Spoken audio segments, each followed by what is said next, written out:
At 9:23 a.m., on March 25, 1941, 19-year-old Mavis Batey stared at an encrypted Italian naval message at Bletchley Park, knowing that if she couldn't break it in the next 72 hours, thousands of British sailors would die in the Mediterranean. University dropout.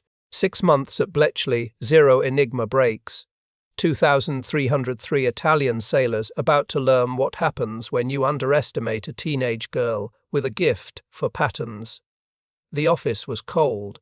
Always cold. The converted stable building they called the cottage had heating that barely worked. Mavis could see her breath in the morning air.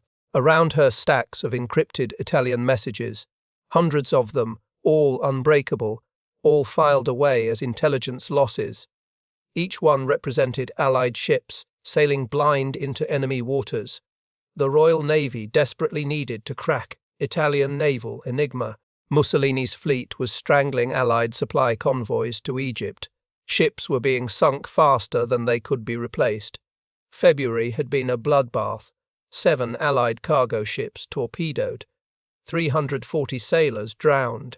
March was worse. 9 ships in 3 weeks. 450 sailors dead. General Wavell in Cairo was running out of everything. Fuel reserves down to 12 days. If the convoys didn't get through, Britain would lose North Africa. The entire Mediterranean theatre hung by a thread. For 18 months, the best cryptanalysts in Britain had made zero progress on Italian naval enigma. The encryption system was mathematically unbreakable. Daily key changes. Billions of possible combinations. 3 rotor wheels, each with 26 positions. A plugboard with 10 pairs of letter swaps. The number of possible daily settings was 159 quintillion. 159 quintillion possible combinations, and Mavis Batey was supposed to find the right one before Thursday. She'd been working under Dilly Knock's legendary codebreaker, cryptography genius. He'd cracked Russian codes in 1917, German codes in 1918. But Enigma was beating him, beating everyone.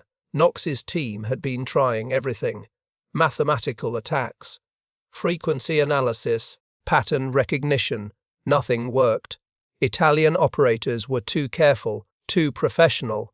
They followed their encryption protocols perfectly until March 25th, when one Italian radio operator made a mistake that would cost his navy everything.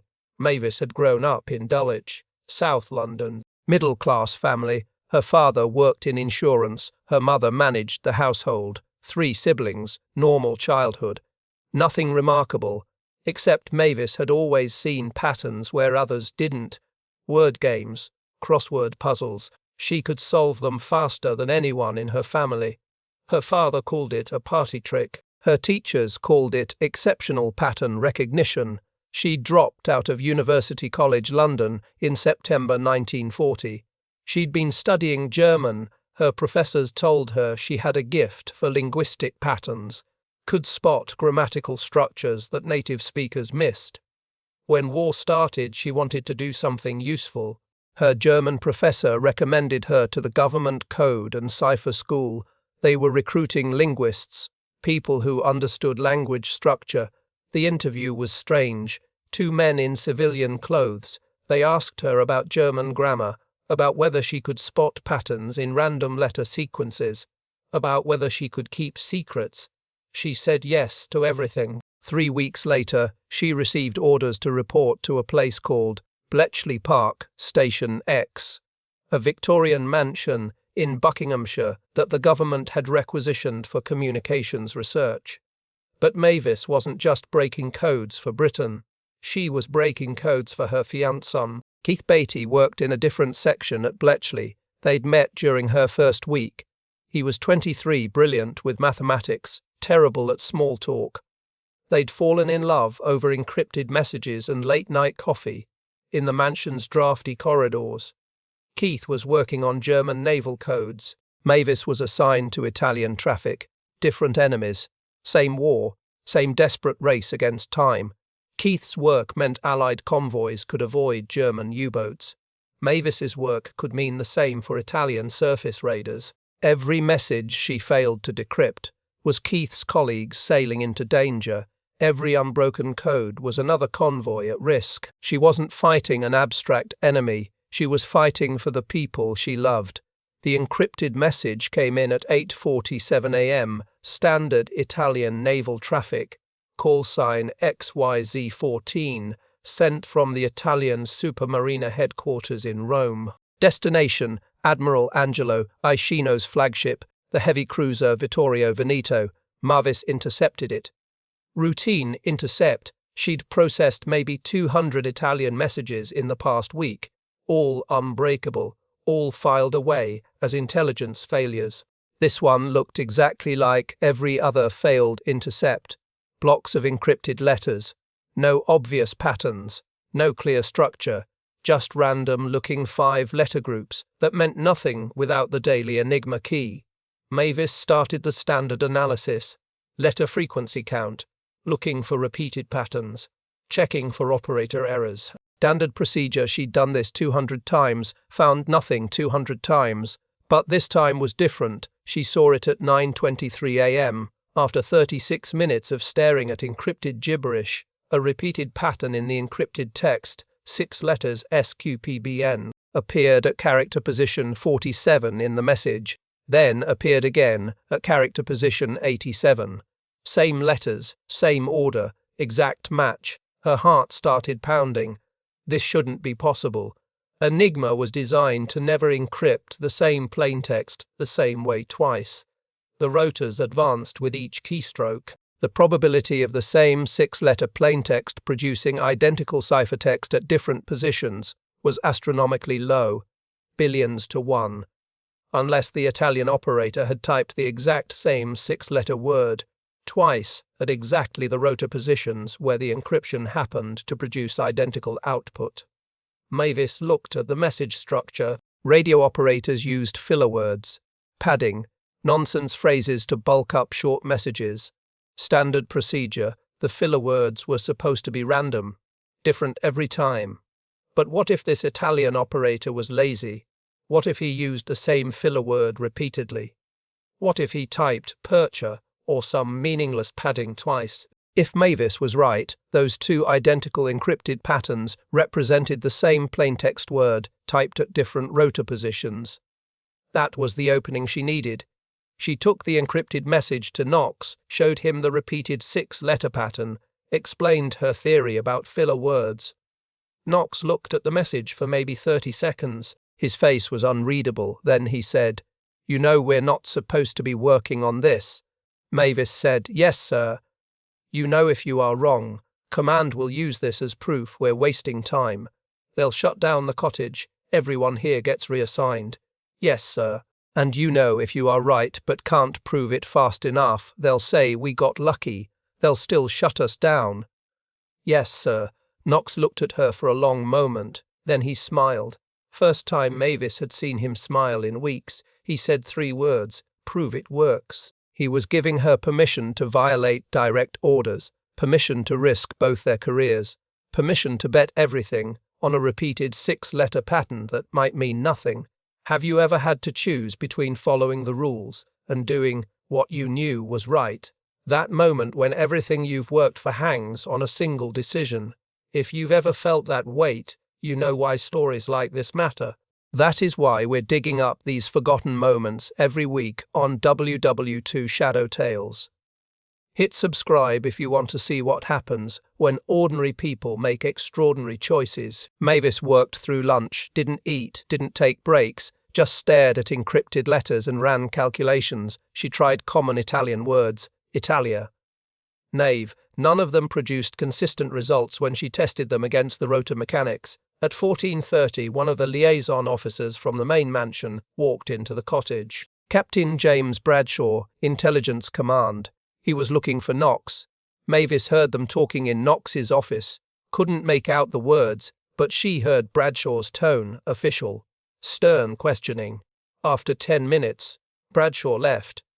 Knox came out of his office. His face was pale. He told Mavis, "Command wants a progress report by tomorrow morning. They want to know what we're working on. If we don't have results by 0800, they're reassigning the team tomorrow morning, 18 hours. Mavis went back to her calculations. Her hands were shaking now, not from fear, from urgency. Then she remembered something Knox had taught her. Italian operators loved the word perks. It meant for X or 2X, generic filler, meaningless padding. She ran the assumption. If both encrypted patterns were perks typed at different rotor positions, she could work backward. Enigma rotors advanced in predictable ways. If she knew the plaintext was perks at position A and perks at position B, she could calculate what rotor settings would produce those specific encryptions. It was reverse engineering. Instead of using the key to encrypt plaintext, she was using known plaintext to discover the key. She worked through the mathematics for 4 hours, tested rotor combinations, checked against plugboard possibilities, eliminated impossibilities. At 1847, she thought she had it. She wrote down the rotor settings, ring positions, plugboard pairs. Her hands were cramping from writing, her eyes burned from staring at encrypted letters for 9 hours straight. She'd skipped lunch and dinner, hadn't left her desk except to use the bathroom. Knox was in his office. Mavis knocked, showed him her calculations. He looked at them for 3 minutes without speaking, just reading, checking her work. Then he said, "We need to verify this." They had an Enigma machine, a captured Italian model that the Royal Navy had recovered from a submarine. It was locked in a safe in Knox's office. Standard security procedure. Knox pulled it out, set the rotors according to Mavis's calculations, configured the plugboard exactly as she'd specified. He fed in the encrypted message from that morning, the one with the repeated 6-letter pattern. The machine clacked as the rotors turned.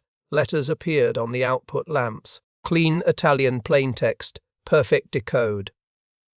Mavis read the first line, Flotta attacco Creta 27. Fleet attack Crete March 27th. Knox fed in another intercepted message from the same day, different Italian call sign, same Enigma key. Clean decode, complete Italian text. Orders about fleet movements, radio frequencies, rendezvous coordinates. They'd just broken Italian naval Enigma. Mavis felt lightheaded. She grabbed the edge of Knox's desk to steady herself. Knox looked at her. "What you just did, you understand what this means?" Mavis understood. It meant Allied convoys would have warning. It meant British ships could read Italian orders. It meant the Mediterranean supply line could survive. The first message Mavis decoded revealed something extraordinary. Italian supermarino was ordering Admiral Iacchino to take his entire battle fleet to sea. 3 battleships, 6 heavy cruisers, 2 light cruisers, 13 destroyers, air cover, the most powerful Italian naval force assembled since 1940. Target Allied convoys near Crete. Departure time, March 27th at 1800 hours. The Italians were planning a major ambush. They'd intercept Allied supply ships heading to Egypt, sink them before escort destroyers could react, cut Allied supply lines completely. It would have worked perfectly. Allied convoy commanders had no warning, no intelligence. They'd sail straight into the Italian fleet. Except now Bletchley Park knew everything. Route timing, force composition, battle orders, the entire Italian plan. Knox sent the intelligence directly to Admiral Sir Andrew Cunningham, commander of the British Mediterranean Fleet. Cunningham received the decoded messages at 19:30 on March 25th. He read them twice. Then, he started planning the greatest naval trap of the war. The Italians thought they were the hunters. They were about to become prey. Admiral Cunningham was brilliant at deception. He knew Italian spies were watching his fleet in Alexandria harbour. If his ships suddenly sailed out in full battle formation, Italian intelligence would warn Admiral Iacchino. The trap would fail. Cunningham needed to make the Italians believe he had no idea they were coming. On March 27th, Cunningham played golf at the Alexandria Sporting Club afternoon game. Visible to Italian agents, he made sure he was seen. Relaxed, casual, not a man preparing for battle. His luggage was delivered to his residence that evening. publicly visible. He told his staff he'd be spending the night ashore. Then, at 1900 hours, Cunningham quietly slipped out of his residence and boarded his flagship, MS Warships. His entire fleet had been secretly preparing for 48 hours, 3 battleships, 1 aircraft carrier, 4 light cruisers, 13 destroyers, the entire Mediterranean fleet. Cunningham was bringing everything. They sailed at 19:30 under cover of darkness, no lights, radio silence, heading northwest toward where they knew the Italian fleet would be. The Italians had no idea they were coming. British intelligence continued decoding Italian messages through March 27th and 28th. Mavis worked 16-hour shifts. Every new message revealed more details. Italian fleet positions, course changes, radio check-ins. Cunningham knew exactly where Iaquino would be at exactly what time. The Italian fleet left Taranto on schedule, March 27th at 1800 hours. Admiral Iaquino's flagship, the battleship Vittorio Veneto, led the formation.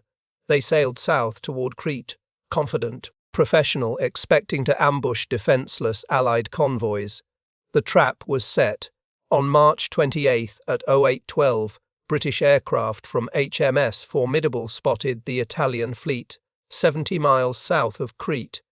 The Italians saw the British planes, realized they'd been detected. Admiral Iaquino ordered his fleet to turn northwest, run back toward Italy. The British had found them. The ambush was compromised. But Iaquino didn't know that the British weren't just finding him. They'd been tracking him for 3 days.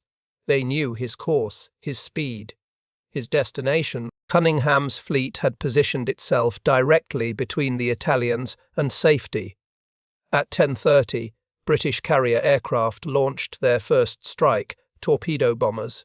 Fairy albacores, slow, vulnerable, but carrying the only weapons that could damage Italian battleships, they came in low over the water. The Italian fleet erupted with defensive fire, every gun firing simultaneously.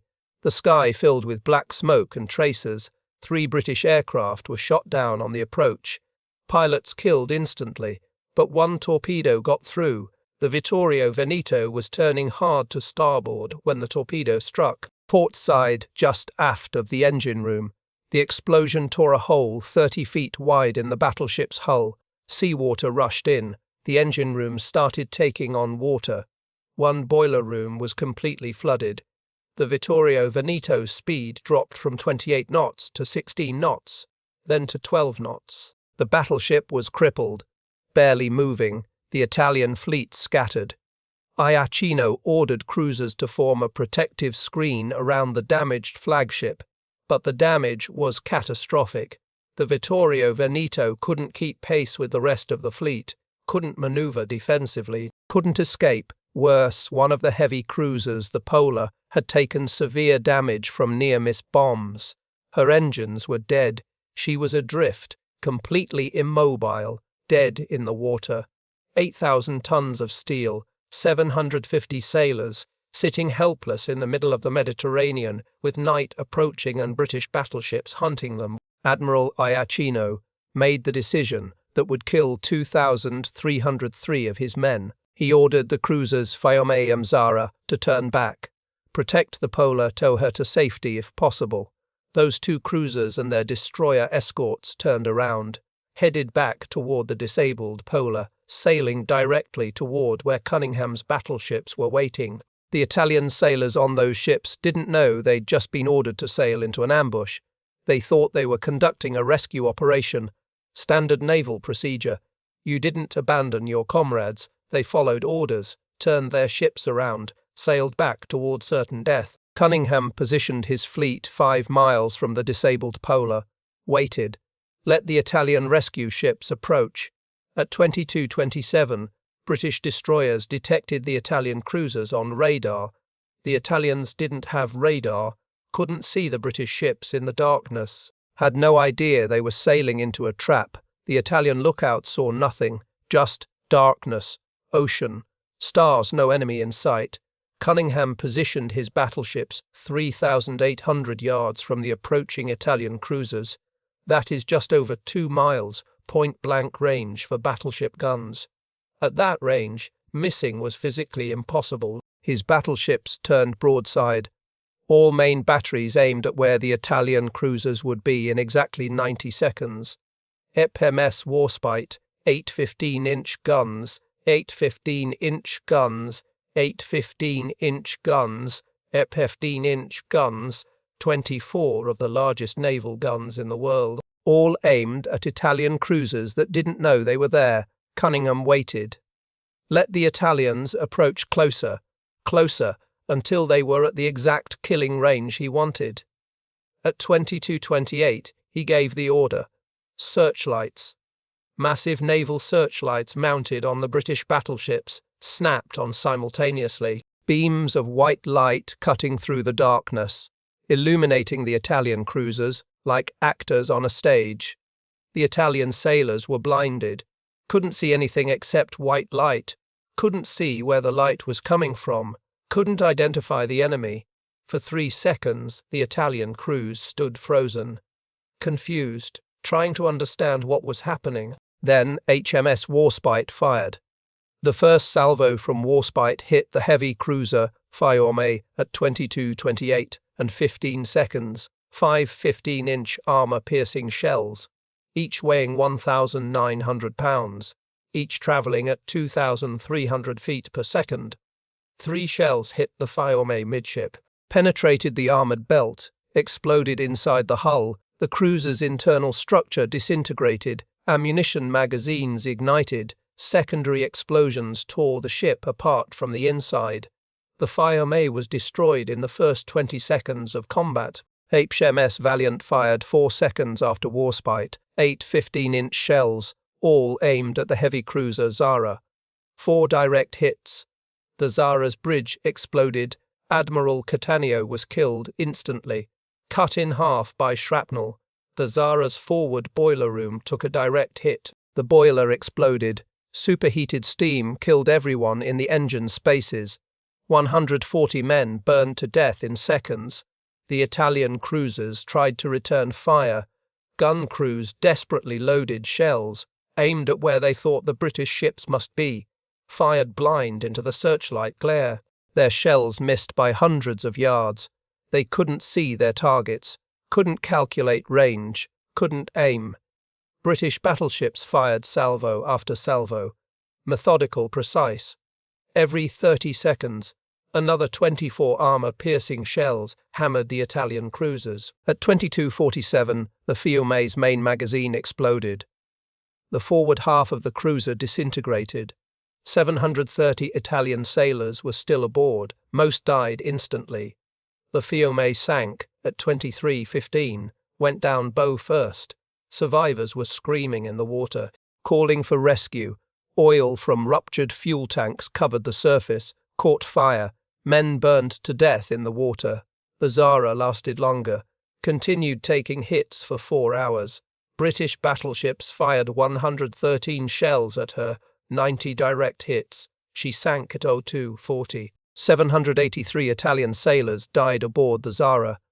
The destroyers Alfieri and Carducci tried to defend the cruisers, launched torpedoes at the British battleships. All missed. British destroyers counterattacked. The Alfieri was hit midship, broke in half, sank in 4 minutes. 240 sailors drowned. The Carducci took 3 torpedo hits, exploded. 215 sailors killed. The disabled Polar watched her sister ships destroyed. Her crew couldn't help. Their engines were dead. They just waited. British destroyers approached at 0400, boarded the Polar, found the crew in shock. The British evacuated 258 Italian sailors from the Polar, then torpedoed the cruiser. She sank at 0410. When dawn broke on March 29th, the Mediterranean was littered with Italian survivors. Thousands of sailors in the water, clinging to debris, drowning slowly, calling for help. The water was covered with oil, bodies, wreckage. Life rafts with 20 men packed into spaces designed for 8. British destroyers pulled 900 men from the water. They wanted to rescue more, but German aircraft appeared at 0830, Cunningham had to withdraw or risk his own ships being bombed. He gave the order to leave. The destroyers turned and ran for safety.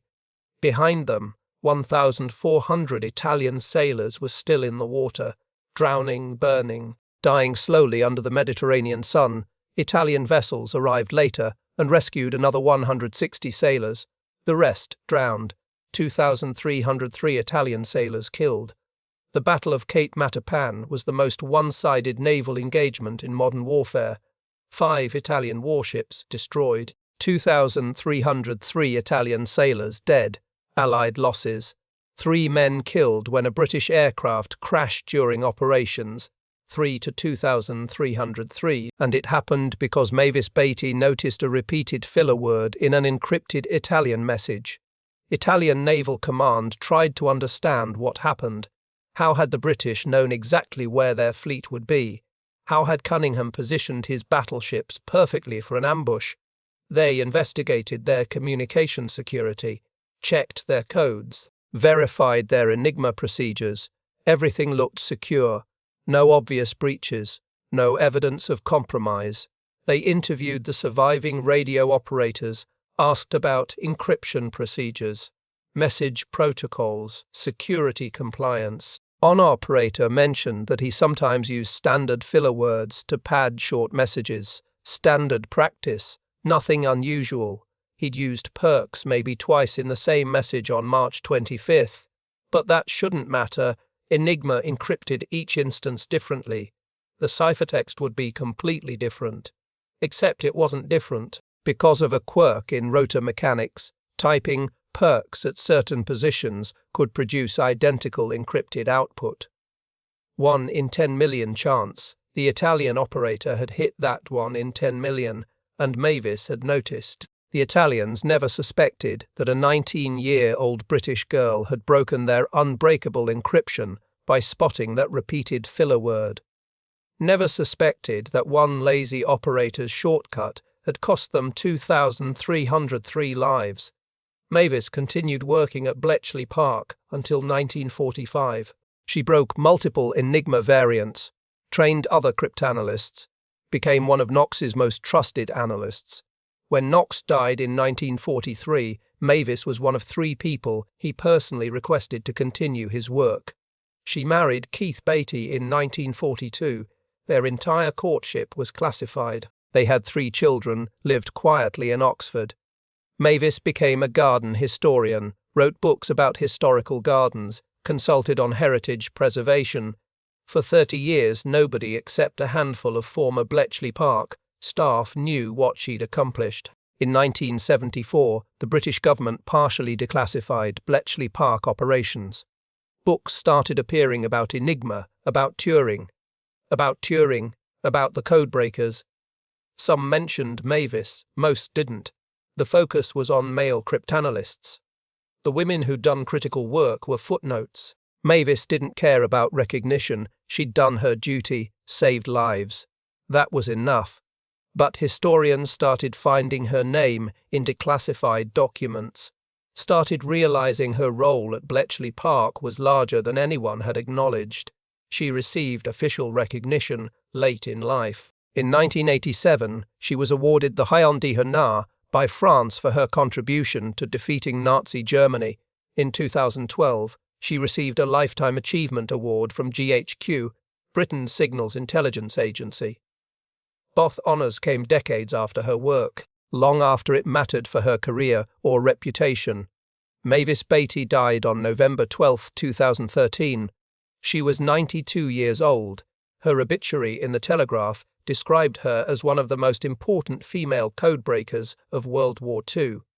The BBC called her the woman who helped win the Battle of Matapan, but most people had never heard of her. Turing was famous. Churchill was famous. The Enigma machine was famous. Mavis Batey was a footnote, yet without her, the Mediterranean might have fallen. Allied convoys might have been destroyed. North Africa might have been lost. 2,303 Italian sailors died because one 19-year-old noticed something no one else saw, because she spotted a repeated filler word that one operator had typed twice, because she trusted her instincts over mathematical doctrine, That repeated filler word, 2 instances of perks in a single message, that is what broke Italian naval enigma. That is what sank 5 warships. That is what killed 2,303 Italian sailors and saved the Mediterranean supply line. One repeated filler word that shouldn't have been there. That is how intelligence work actually functions in war. Not through brilliant mathematicians solving equations, through linguists and pattern spotters who notice the tiny human mistakes that mathematical models can't predict. Through people like Mavis who spot the repeated filler words that operators think nobody will notice. Mavis Batey didn't build a computer, didn't invent new mathematics, didn't develop revolutionary technology. She just paid attention, noticed a repeated filler word, trusted her intuition, and changed the course of a naval campaign that killed 2,303 people in a single night. The Italian sailors who died at Cape Matapan never knew why they lost, never knew that their radio operator's laziness had betrayed them, never knew that a teenage British girl had spotted that repeated filler word, broken their encryption, and set a trap.